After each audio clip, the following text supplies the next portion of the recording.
Hello दोस्तों, आप सभी का स्वागत है मेरा यूट्यूब चैनल सुबह स्टडी पे। तो चलिए शुरू करते हैं आज के क्लास। आज हम लोग पढ़ेंगे जो साइंस पढ़ रहे हैं चैप्टर बाय चैप्टर उसका अगला पार्ट। तो चलिए शुरू करते हैं। पहला क्वेश्चन हो जाएगा इसमें, विज्ञान की वह शाखा जिसके अंतर्गत पदार्थ के गुण, संगठन, संरचना एवं उसमें होने वाले परिवर्तनों का अध्ययन किया जाता है वह क्या कहलाता है? तो वह कहलाता है रसायन विज्ञान। रसायन शब्द की उत्पत्ति हुई है तो मिस्र की कीमिया शब्द से। कीमिया का अर्थ क्या है? तो कीमिया का अर्थ हो जाएगा काला रंग। आगे देखेंगे, आगे हो जाएगा। अगला क्वेश्चन है, आधुनिक रसायन शास्त्र के जनक किसे कहते हैं? तो आधुनिक रसायन शास्त्र के जनक लेबोजियर को कहा जाता है। अब हम लोग पढ़ेंगे पदार्थ एवं उनकी अवस्थाएं। जो स्थान घेरता है एवं जिसमें अपना द्रव्यमान होता है उसे क्या कहते हैं? तो उसे कहते हैं पदार्थ। उसे कहते हैं पदार्थ। पदार्थ की 3 अवस्थाएं होती हैं, ये हो जाएगा ठोस, द्रव्य और गैस। आगे बढ़ेंगे, आगे हो जाएगा। पदार्थ की चौथी अवस्था होती है तो पदार्थ की चौथी अवस्था हो जाएगा प्लाज्मा। पृथ्वी पर ज्ञात सबसे कठोर पदार्थ कौन सा हो जाएगा? ये हो जाएगा हीरा। तत्व, यौगिक और मिश्रण के बारे में देखते हैं। पदार्थ जिसे किसी भी विधि द्वारा विभाजित नहीं किया जा सकता है उसे क्या कहते हैं? तो उसे कहते हैं तत्व। तत्व के उदाहरण हो जाएगा कार्बन, सोना और हाइड्रोजन। आगे देखेंगे, अब तक कुल ज्ञात तत्वों की संख्या कितनी है? तो कुल ज्ञात तत्वों की संख्या हो जाएगा 118। सबसे ऊंचे गलनांक वाला तत्व कौन सा है? तो कार्बन हो जाएगा सबसे ऊंचे गलनांक वाला तत्व। कृत्रिम रूप से निर्मित पहला तत्व कौन सा है? प्लूटोनियम। ये कृत्रिम रूप से निर्मित पहला तत्व है। 2 या 2 से अधिक तत्वों को एक निश्चित अनुपात में मिलाने से बनता है तो ये बनता है यौगिक। जल उदाहरण है तो ये यौगिक का उदाहरण है। 2 या 2 से अधिक पदार्थों को किसी भी अनुपात में मिलाने से बनता है तो किसी भी अनुपात में मिलाएंगे तो ये मिश्रण बनता है। आगे देखेंगे, वायु उदाहरण है तो जो वायु उदाहरण है ये मिश्रण के उदाहरण है। ऐसा मिश्रण जिसमें 2 या 2 से अधिक अवयव उपस्थित होते हैं किंतु उन्हें अलग अलग नहीं देखा जा सकता है वह कहलाता है तो वह कहलाता है समांगी मिश्रण। और ऐसा मिश्रण जिसमें 2 या 2 से अधिक अवयव उपस्थित होते हैं तथा उन्हें अलग अलग देखा जा सकता है उसे कहते हैं विषमांगी मिश्रण। अगला क्वेश्चन है, आगे हम लोग देखेंगे मिश्रणों का पृथक्करण देखेंगे। द्रव्यों के मिश्रण को अलग करना क्या कहलाता है? तो ये कहलाता है आसवन। समुद्री जल एवं आशुद्ध जल को शुद्ध किया जाता है तो ये किया जाता है आसवन विधि के द्वारा। आगे बढ़ेंगे, अगला क्वेश्चन हो जाएगा, अल्कोहल जल के मिश्रण से जल को अलग किया जा सकता है तो ये किया जाता है आसवन विधि के द्वारा। अल्कोहल को जल के मिश्रण से अलग किया जाता है आसवन विधि के द्वारा। किसी ठोस पदार्थ का बिना द्रव्य में बदले सीधे वाष्प में परिवर्तन कहलाता है तो ये कहलाता है ऊर्ध्वपातन। कपूर, नेप्थलीन, अमोनिया यानी कि अमोनिया क्लोराइड आदि पदार्थ शुद्ध किए जाते हैं ऊर्ध्वपातन विधि के द्वारा। कपूर हो जाएगा, नेप्थलीन हो जाएगा, अमोनिया क्लोराइड ये शुद्ध किए जा सकते हैं कैसे? तो ऊर्ध्वपातन विधि के द्वारा। वाष्प का द्रव्य में परिवर्तन कहलाता है तो ये कहलाता है संघनन। आगे बढ़ेंगे, फिटकिरी द्वारा गंदे जल का उपचार करने की प्रक्रिया कहलाता है तो ये कहलाता है स्कंदन। एक घुलनशील मिश्रण को उसके घटकों या अंशों में आसवन के द्वारा पृथक्करण की प्रक्रिया कहलाती है तो ये कहलाती है प्रभाजी आसवन। भूगर्भ से निकाले गए खनिज तेल से शुद्ध पेट्रोल, डीजल, मिट्टी का तेल आदि पृथक किए जाते हैं तो ये किए जाते हैं प्रभाजी आसवन के द्वारा। आगे बढ़ेंगे, अगला क्वेश्चन हो जाएगा, आगे परमाणु एवं अणु के बारे में देखेंगे। पदार्थ की सबसे छोटी इकाई कहेगा तो परमाणु हो जाएगा। पदार्थ की सबसे छोटी इकाई परमाणु हो जाएगा। डाल्टन के अनुसार पदार्थ अत्यंत छोटे छोटे अविभाज्य कणों से मिलकर बना होता है जिन्हें क्या कहते हैं? तो जिन्हें कहते हैं परमाणु। परमाणु सिद्धांत को किसने प्रतिपादित किया था? तो ये किए थे डाल्टन ने 1803 में। आगे हो जाएगा यौगिक की सबसे छोटी इकाई है, तो यौगिक की सबसे छोटी इकाई हो जाएगा अणु। परमाणु के नाभिक की खोज किसने की थी, तो रदरफोर्ड किए थे। नाभिक की त्रिज्या होती है, नाभिक की त्रिज्या 10 के पावर -15 मीटर होता है और परमाणु की त्रिज्या होती है 10 के पावर -10 मीटर और परमाणु के आकार भी होता है 10 के पावर -15 मीटर। परमाणु मॉडल दिया था, तो परमाणु मॉडल दिए थे रदरफोर्ड। आगे हम लोग पढ़ेंगे परमाणु के मौलिक कण के बारे में। परमाणु के 3 मौलिक कण हैं और ये हो जाएंगे इलेक्ट्रॉन, प्रोटॉन एवं न्यूट्रॉन। परमाणु के नाभिक में उपस्थित होता है, प्रोटॉन होता है और न्यूट्रॉन होता है। हीलियम के नाभिक में होता है 2 प्रोटॉन और 2 न्यूट्रॉन होता है। आगे देखेंगे प्रोटॉनों एवं न्यूट्रॉनों की कुल संख्या का योग कहलाता है, तो ये कहलाता है द्रव्यमान संख्या। एक तत्व के परमाणु में प्रोटॉन या इलेक्ट्रॉन की संख्या कहलाती है, तो परमाणु संख्या कहलाती है। नाभिक में उपस्थित प्रोटॉनों की संख्या बराबर होता है, तो ये परमाणु की संख्या के बराबर होता है नाभिक में उपस्थित प्रोटॉनों की संख्या। आगे देखेंगे प्रोटॉन का नामकरण किया गया था, तो रदरफोर्ड के द्वारा किया गया था। प्रोटॉन के खोज कौन किए थे, गोल्डस्टीन किए थे 1886 में। इलेक्ट्रॉन की खोज किसने किया था, जे थॉमसन ने 1897 में। न्यूट्रॉन के खोज कौन किए थे, जेम्स चैडविक 1932 में। प्रोटॉन होता है तो ये धन आवेशित कण होता है। इलेक्ट्रॉन होता है ऋण आवेशित कण। न्यूट्रॉन होता है तो ये आवेशहीन कण होता है। आगे देखेंगे, आगे हो जाएगा हाइड्रोजन में न्यूट्रॉन होता है, तो हाइड्रोजन में जो न्यूट्रॉन होता है ये शून्य होता है। हाइड्रोजन में न्यूट्रॉन नहीं होता है। किसी तत्व के रासायनिक गुण तय करता है, तो किसी तत्व के रासायनिक गुण इलेक्ट्रॉनों की संख्या तय करता है। प्रोटॉन का भार इलेक्ट्रॉन के भार के होता है, तो ये होता है 1840 गुना। प्रोटॉन और इलेक्ट्रॉन के द्रव्यमान के अनुपात होता है, ये होता है 1837:1। आगे देखेंगे इलेक्ट्रॉन का एंटी पार्टिकल होता है, तो ये होता है पॉजिट्रॉन। पॉजिट्रॉन है एक यह पॉजिट्रॉन क्या है, तो ये धन आवेशित कण है। पॉजिट्रॉन की खोज किसने किया था, एडरसन ने 1932 में। न्यूट्रिनो है तो द्रव्यमान व आवेश रहित कण है। न्यूट्रिनो की खोज किसने की, पाउली ने 1930 में।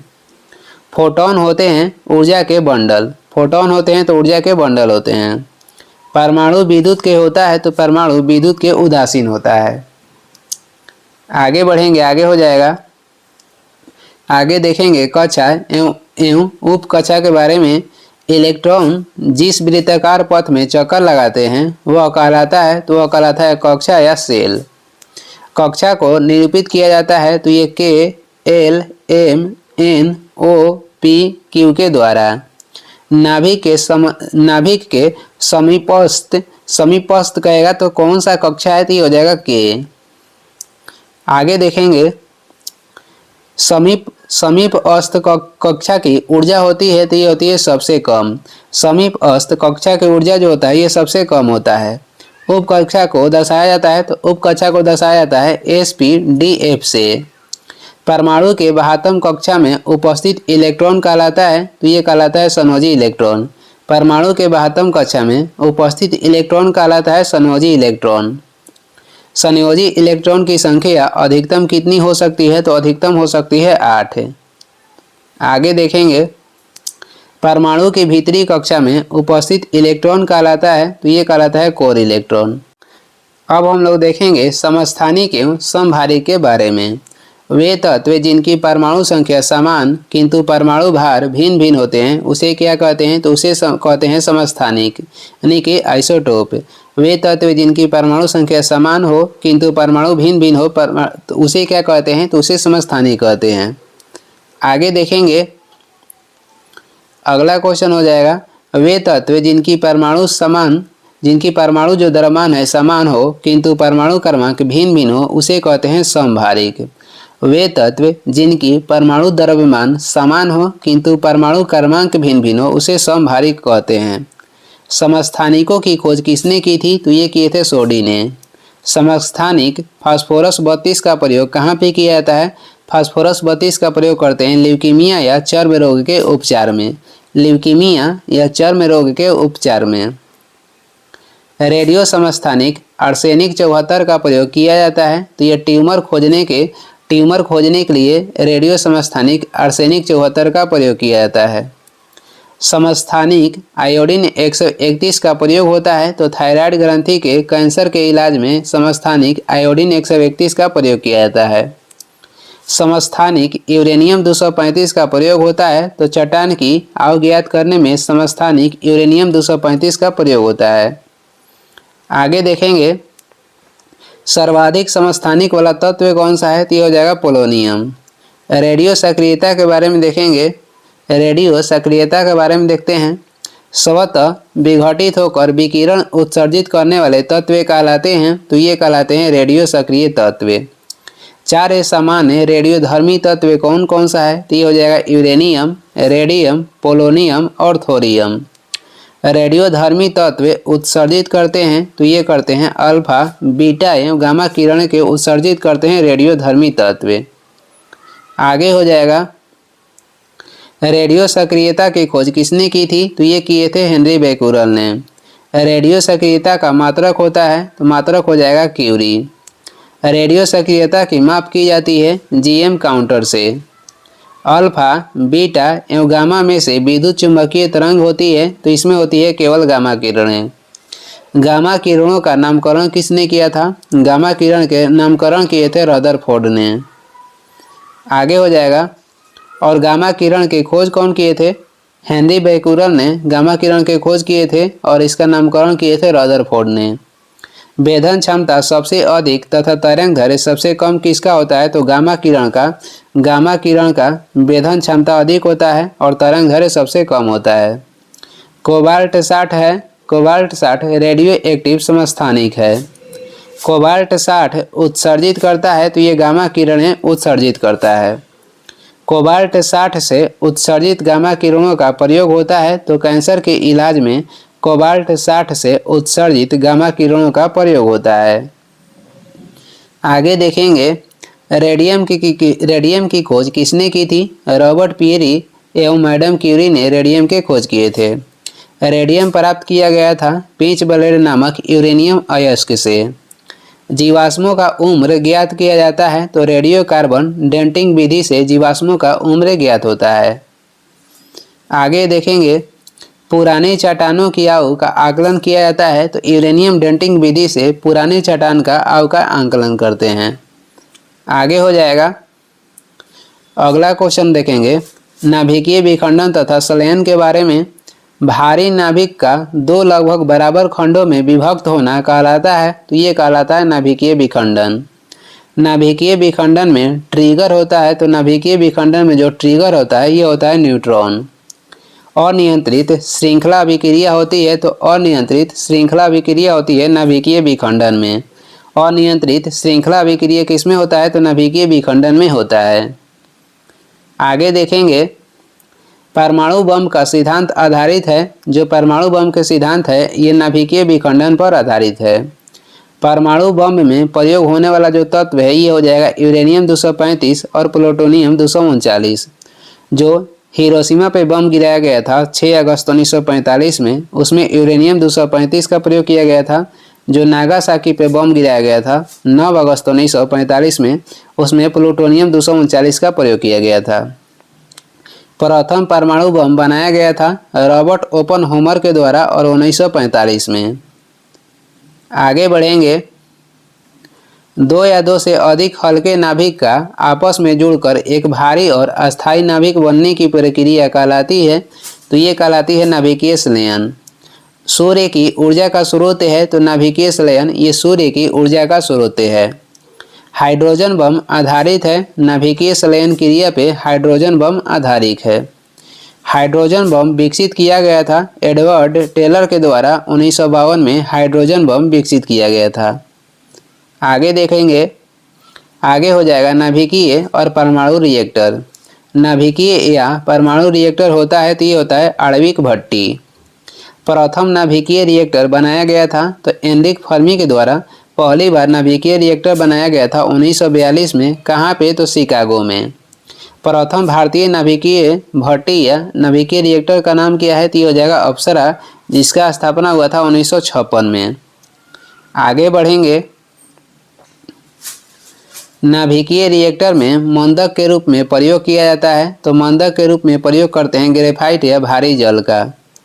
रिएक्टर में नियंत्रक छड़ के रूप में प्रयोग होता है। तो कैडमियम या बोरॉन के छड़ का। नाभिकीय रिएक्टर में मंदक के रूप में कहेगा तो ग्रेफाइट और भारी जल का प्रयोग करते हैं। और नाभिकीय रिएक्टर में नियंत्रक के रूप में किसका प्रयोग करते हैं? तो कैडमियम या बोरॉन के छड़ का। रिएक्टर में शीतलक के रूप में प्रयोग होता है। तो भारी जल एवं द्रव्य सोडियम का प्रयोग करते हैं शीतलक के रूप में। भारत के नाभिकीय रिएक्टरों में ईंधन के रूप में सर्वाधिक प्रयुक्त होता है। तो ईंधन के रूप में प्रयुक्त होता है यूरेनियम 238। आगे देखेंगे, आगे हो जाएगा। भारत में प्रचुर मात्रा में उपलब्ध महत्वपूर्ण नाभिकीय ईंधन कौन सा है? तो ये हो जाएगा थोरियम, जो कि केरल के तट पर सर्वाधिक मात्रा में पाई जाती है। न्यूक्लियर बम बनाने में उपयोग किया जाता है। तो यूरेनियम का उपयोग किया जाता है। भारत का प्रथम परमाणु संयंत्र कहेगा तो ये तारापुर महाराष्ट्र में स्थित है, जिसका गठन हुआ था 1969 में। आगे बढ़ेंगे, आगे हम लोग देखेंगे मोल संकल्पना के बारे में। किसी पदार्थ की वह मात्रा जिसमें उतने ही कण उपस्थित होते हैं जितने कार्बन 12 के समस्थानिक 12 ग्राम में कार्बन परमाणुओं की संख्या होती है, ये कहलाता है। तो ये कहलाता है 1 मोल। आगे बढ़ेंगे, अगला क्वेश्चन हो जाएगा। अगला क्वेश्चन है 1 मोल बराबर होता है या 1 एवोगाड्रो संख्या बराबर होता है। ये दोनों हो जाएगा 6.022 × 10⁻23। 1 मोल बराबर या 1 एवोगाड्रो संख्या बराबर होता है 6.022 × 10⁻23। 1 ग्राम मोल पदार्थ में उपस्थित अणुओं की संख्या कहलाती है। तो ये कहलाती है एवोगाड्रो संख्या। कार्बन के 6.022 × 10⁻23 परमाणुओं का भार होता है। तो ये होता है 12 ग्राम। आगे बढ़ेंगे, आगे देखेंगे चार्ल्स एवं बॉयल के नियम के बारे में। बॉयल के नियम के अनुसार स्थिर ताप पर गैस की नियत मात्रा का आयतन उसके दाब का व्युत्क्रमानुपाती होता है। बॉयल के नियम कह रहा है कि स्थिर ताप पर गैस की नियत मात्रा का आयतन उसके दाब का व्युत्क्रमानुपाती होता है। और चार्ल्स के नियम के अनुसार स्थिर दाब पर किसी गैस की नियत मात्रा का आयतन उसके परम ताप का समानुपाती होता है। चार्ल्स के नियम के अनुसार स्थिर दाब पर किसी गैस के नियत मात्रा का आयतन उसके परम ताप का समानुपाती होता है। आगे देखेंगे, बॉयल के नियम लागू होता है, ये लागू होता है नियत तापमान पे। चार्ल्स के नियम लागू होता है तो ये नियत दाब पे लागू होता है। सभी गैस शून्य आयतन घेरती है -273 डिग्री -273.15 डिग्री सेल्सियस ताप पर। परम शून्य ताप का मान होता है -273.15 डिग्री सेल्सियस। आगे बढ़ेंगे, आगे हो जाएगा। सामान्य ताप व दाब पर गैसों के 1 ग्राम अणु का आयतन होता है तो 22.4 लीटर होता है। एक गैस जो बॉयल के नियम, चार्ल्स के नियम तथा एवोगाड्रो के नियम का पूर्णतः पालन करती है, ये कहलाती है। तो ये कहलाती है आदर्श गैस। आदर्श गैस की ऊर्जा निर्भर करती है। तो गैस की मोलों की संख्या पे आदर्श गैस की ऊर्जा निर्भर करती है। आदर्श गैस की जो ऊर्जा है ये गैस की मोलों की संख्या पर निर्भर करती है। आगे देखेंगे, आदर्श गैस समीकरण है तो ये PV बराबर nRT का ये आदर्श गैस के समीकरण हो जाएगा। गैसीय समीकरण PV बराबर nRT में R क्या प्रदर्शित करता है? तो ये 1 मोल गैस को प्रदर्शित करता है। भौतिक एवं रासायनिक परिवर्तन के बारे में देखते हैं। भौतिक परिवर्तन में पदार्थ के भौतिक अवस्था में परिवर्तन होता है, उसके रासायनिक गुण एवं अवस्था में नहीं। भौतिक परिवर्तन में क्या होता है कि पदार्थ के भौतिक अवस्था में परिवर्तन होता है, उसके रासायनिक गुण एवं अवस्था में नहीं। और रासायनिक परिवर्तन में क्या होता है देखते हैं। रासायनिक परिवर्तन में एक नया पदार्थ प्राप्त होता है जो मूल पदार्थों से रासायनिक एवं भौतिक गुणों में पूर्णतः भिन्न होता है। दूध से दही जमना, लोहे पर जंग लगना, मोमबत्ती का जलना तथा अपघटन ये किसका उदाहरण है? तो ये सभी रासायनिक परिवर्तन के उदाहरण है।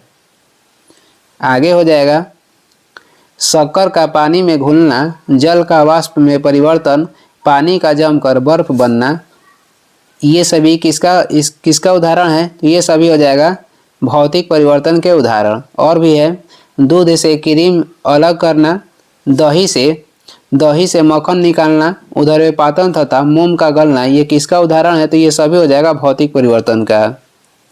जल अपघटन में ऊर्जा उत्पन्न होती है, तो जल अपघटन में जो ऊर्जा उत्पन्न होती है ये ऊष्मा के रूप में उत्पन्न होती है।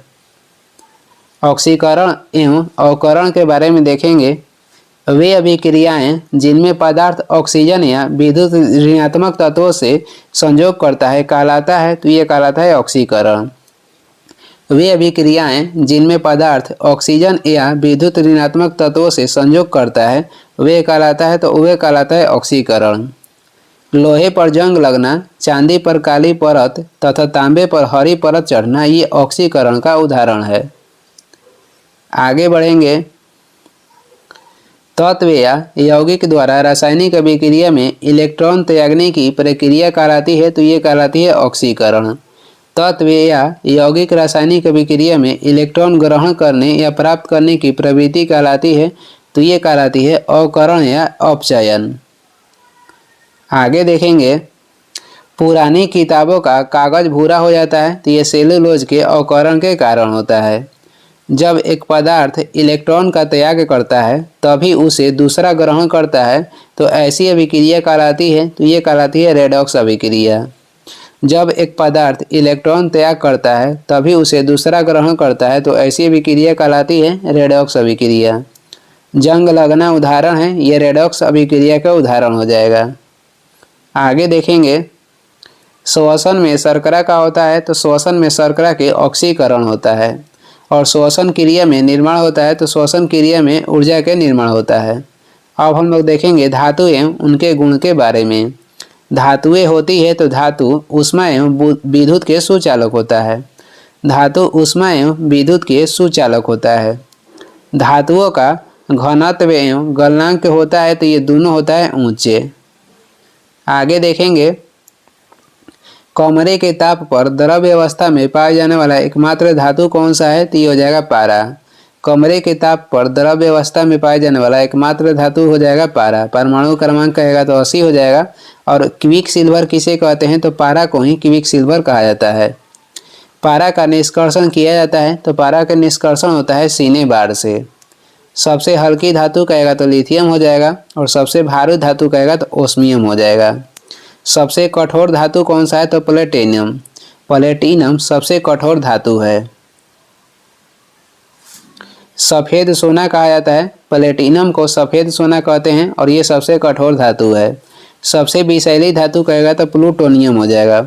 प्लूटोनियम ये सबसे विषैली धातु है। धातुओं का निष्कर्षण होता है तो अयस्क से होता है। सर्वाधिक प्रत्ययस्थ धातु कौन सा है? तो यह हो जाएगा स्टील।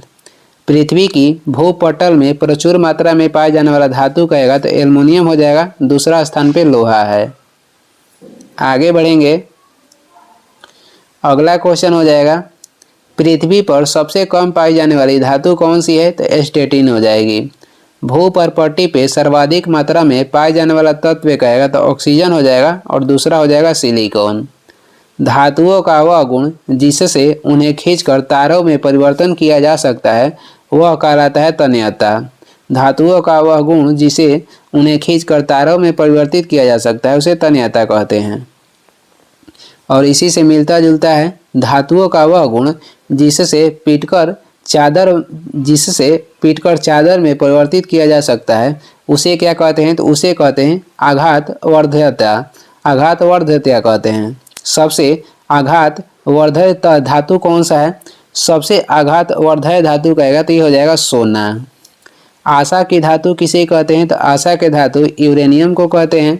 भय की धातु कहते हैं प्लूटोनियम को, और भविष्य की धातु कहते हैं टाइटेनियम को। एक बार फिर से देखेंगे आशा की धातु हो जाएगा यूरेनियम, भय की धातु प्लूटोनियम, भविष्य की धातु कहेगा तो टाइटेनियम हो जाएगा। आगे बढ़ेंगे चाकू से काटी जा सकने वाली प्रमुख धातु है तो यह हो जाएगा सोडियम, लिथियम तथा पोटेशियम। चाकू से काटी जा सकने वाली प्रमुख धातु कहेगा तो सोडियम हो जाएगा, लिथियम हो जाएगा तथा पोटेशियम हो जाएगा। सोडियम की अधिकता से रक्तचाप क्या होता है तो बढ़ता है। सोडियम की अधिकता से रक्तचाप बढ़ता है। सोडियम का परमाणु क्रमांक हो जाएगा 11। सोडियम की खोज किसने की थी? हम्फ्री डेवी ने 1807 में। सोडियम का संग्रहण किया जाता है मिट्टी के तेल में यानी कि केरोसिन में। आगे बढ़ेंगे। सोडियम को जल में डालने पर कौन सी गैस मुक्त होती है? तो सोडियम को जल में डालेंगे तो हाइड्रोजन मुक्त होती है। सोडियम को जल में डालने से हाइड्रोजन गैस मुक्त होती है। पनडुब्बी जहाज़ों तथा अस्पताल आदि की बंद हवा को शुद्ध करने में उपयोग होता है तो सोडियम परऑक्साइड का। पनडुब्बी जहाज तथा अस्पताल आदि की बंद हवा को शुद्ध करने में सोडियम परऑक्साइड का उपयोग होता है। सोना और चांदी के बारे में देखेंगे। धातुओं का राजा किसे कहते हैं? तो सोना को धातुओं का राजा कहते हैं। शुद्ध सोना होता है तो ये होता है 24 कैरेट का। आभूषण बनाया जाता है तो 22 कैरेट के सोना से बनाया जाता है और उसमें एक्स्ट्रा जो रहता है उसमें कॉपर मिलाया जाता है। 18 कैरेट सोना में शुद्ध सोना होता है तो ये होता है 75%। कृत्रिम सोना किसे कहते हैं? रोल्ड गोल्ड को कृत्रिम सोना कहते हैं। आगे बढ़ेंगे। आगे हो जाएगा रोल्ड गोल्ड मिश्रण होता है। ये मिश्रण होता है तांबा तथा एल्युमिनियम का। सोने के आभूषण बनाते समय उसे कठोर बनाने के लिए उसमें मिलाया जाता है तो उसमें तांबा मिलाया जाता है उसे कठोर बनाने के लिए। सोना का लैटिन नाम कहेगा तो ये हो जाएगा ऑरम। संकेत हो जाएगा एयू। झूठा सोना या बेवकूफ़ों का सोना किसे कहते हैं? आयरन सल्फाइड या आयरन पायराइड्स को झूठा सोना या बेवकूफ़ों का सोना कहते हैं। सोने को घोला जा सकता है तो सोने को घोला जा सकता है सल्फ्यूरिक तथा नाइट्रिक एसिड के मिश्रण में। चांदी के लैटिन नाम कहेगा तो हो जाएगा अर्जेंटिनम। अर्जेंटम हो जाएगा चांदी के लैटिन नाम। संकेत एजी है। विद्युत एवं ऊष्मा का सर्वोत्तम चालक कहेगा तो चांदी हो जाएगा। विद्युत एवं ऊष्मा के सर्वोत्तम चालक चांदी हो जाएगा। ऊष्मा का न्यूनतम संचालक होता है तो ये होता है शीशा का। ऊष्मा का न्यूनतम संचालन किसमें होता है? शीशा में ऊष्मा के न्यूनतम संचालन होता है। आगे बढ़ेंगे। हॉर्न सिल्वर कौन कहलाता है? तो हॉर्न सिल्वर कहते हैं सिल्वर क्लोराइड को। कृत्रिम वर्षा के लिए प्रयोग में लाया जाता है सिल्वर आयोडाइड का प्रयोग करते हैं कृत्रिम वर्षा में। मतदान के समय मतदाताओं की अंगुली पर निशाना लगाया जाता है सिल्वर नाइट्रेट का। आगे बढ़ेंगे। आगे हो जाएगा कागज पर पुराने उंगलियों के चिन्हों को किससे विकसित किया जा सकता है? तो सिल्वर नाइट्रेट के घोल से। कागज पर पुराने उंगलियों के चिन्हों को किससे विकसित किया जा सकता है? सिल्वर नाइट्रेट के घोल से। सोना और चांदी के शुद्धिकरण में प्रयोग किया जाता है नाइट्रिक अम्ल का। सोना और चांदी के शुद्धिकरण में प्रयोग किया जाता है नाइट्रिक अम्ल का। इसका सूत्र हो जाएगा HNO3। चांदी की सतह को काला कर देती है ओजोन गैस। चांदी की सतह को काला कर देती है। आगे बढ़ेंगे। अधातुएं एवं उसके गुण के बारे में देखेंगे। अधातुएं होती है अधातुएं विद्युत एवं ऊष्मा की कुचालक होती है और अपवाद में इसमें हो जाएगा ग्रेफाइट। अपवाद में ग्रेफाइट हो जाएगा। कमरे के ताप पर द्रव्य अवस्था में पाए जाने वाला एकमात्र अधातु कौन सा है? तो ब्रोमीन। वही धातु कहेगा। धातु कौन सा हो जाएगा? तो धातु होता है पारा। पीड़ानाशक के रूप में उपयोग होता है तो पीड़ानाशक के रूप में ब्रोमीन का उपयोग होता है। आगे देखेंगे। ठोस वाष्पशील अधातु है। ठोस वाष्पशील अधातु हो जाएगा आयोडीन। किस अधातु में धातुई चमक पाई जाती है? आयोडीन में धातुई चमक पाई जाती है। ये अधातु होते हुए भी इसमें धातुई चमक पाई जाती है। सबसे भारी गैसीय अधातु कहेगा तो ये जाएगा रेडॉन। रेडॉन जो है अक्रिय गैस है और ये सबसे भारी है और ये वायुमंडल में नहीं पाया जाता है। क्वेश्चन भी आता है कि कौन सा कह रहा है कि अक्रिय गैस जो कि वायुमंडल में नहीं पाया जाता है तो ये हो जाएगा रेडॉन। और वायुमंडल में नाइट्रोजन का प्रतिशत कितनी है? तो 78% है और ये सर्वाधिक मात्रा में पाया जाता है। और वायुमंडल गर्म होता है तो वायुमंडल संवहन विधि द्वारा गर्म होता है। आगे देखेंगे नाइट्रोजन स्थिरीकरण में भाग लेता है, तो राइजोबियम नाइट्रोजन स्थिरीकरण में भाग लेता है। राइजोबियम पाया जाता है दलहनी पौधे की जड़ों में राइजोबियम पाया जाता है। कृत्रिम गर्भधान के लिए बैल या सांड के वीर्य को रखा जाता है, तो ये रखा जाता है द्रव्य नाइट्रोजन में। आगे देखेंगे, आगे हो जाएगा अमोनिया यानी कि NH3 नाइट्रोजन का यौगिक है। अमोनिया का निर्माण किया जाता है हाइबर विधि के द्वारा अमोनिया का निर्माण होता है। रेफ्रिजरेटर में जल को ठंडा करने के लिए प्रयोग किया जाता है अमोनिया गैस का। रेफ्रिजरेटर में जल को ठंडा करने के लिए किसका प्रयोग करते हैं? अमोनिया गैस का। आगे बढ़ेंगे, आगे हो जाएगा श्वेत या पीला फास्फोरस को स्वतः जलने से बचाने के लिए इसे कहाँ रखा जाता है? तो इसे रखा जाता है जल में डुबाकर। श्वेत या पीला फास्फोरस को स्वतः जलने से बचाने के लिए इसे कहाँ पे रखा जाता है? तो जल में डुबाकर रखा जाता है। दिया सलाई में प्रयोग होता है, तो दिया सलाई में प्रयोग होता है लाल फास्फोरस का। युद्ध के समय धुएं का पर्दा बनाने के लिए किसका प्रयोग किया जाता है? युद्ध के समय धुएं का पर्दा बनाने के लिए किसका प्रयोग करते हैं? तो फास्फिन का प्रयोग करते हैं। आगे बढ़ेंगे, आगे हो जाएगा चूहा के विष के रूप में उपयोग होता है, तो चूहा के विष के रूप में जिंक फास्फाइड का प्रयोग होता है। और ये इस वीडियो के लास्ट क्वेश्चन था। वीडियो को लास्ट तक देखने के लिए धन्यवाद। वीडियो पसंद आ रहा है तो लाइक कर दें, चैनल पर नए हैं तो सब्सक्राइब भी कर दें। कुछ सुझाव या सलाह देना है तो कमेंट करके ज़रूर बताएं। और इसका PDF चाहिए तो डिस्क्रिप्शन में टेलीग्राम के लिंक है, वहाँ से डाउनलोड कर लीजिए, या टेलीग्राम पे सर्च भी कर सकते हैं शुभ स्टडी।